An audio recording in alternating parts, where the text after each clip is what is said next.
were fighting, and they were just to fight. And my daughter, my sweet daughter, turns and looks out the window and says, "Wow, it's really windy out there."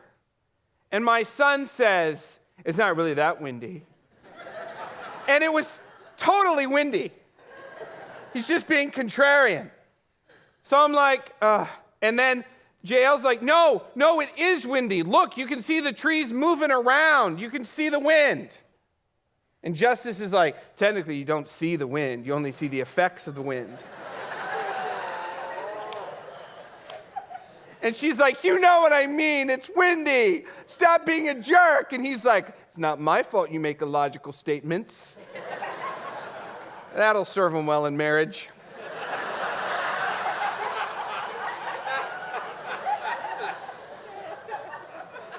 And then my daughter, my sweet daughter, is just like, bam, she just hit, what's that for? And then they start, you did it, you did that, you know it right. And I lost it because I had enough. And so I turned around and I used my dad voice, and not my simmering dad voice, my full-throated, you will obey my authority dad voice. Stop it! Just stop it! Both of you! Stop talking!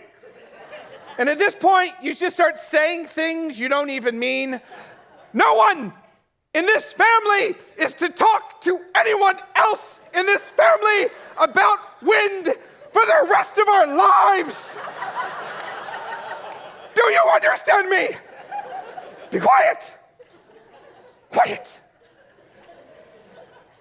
And I'm yelling, and I'm a loud guy, and I have done my job as a responsible parent.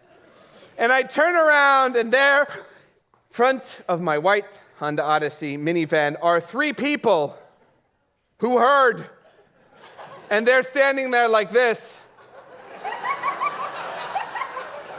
And one guy's slowly raising his cell phone,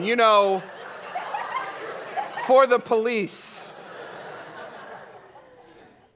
And, okay, yeah, it's sort of funny, but it's funny because you have done it, but I got caught, and I was like, oh no.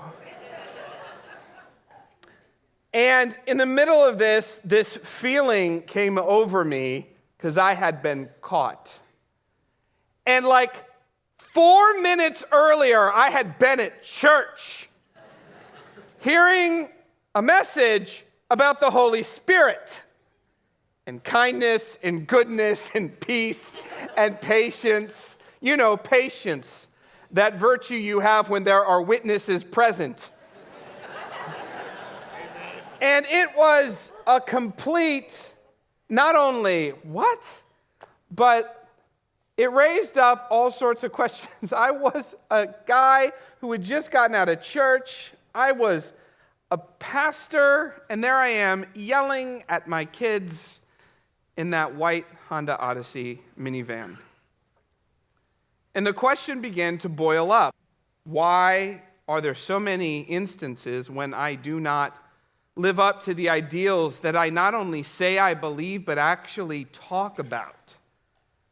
Why is there not more life change? Why is there so much hypocrisy?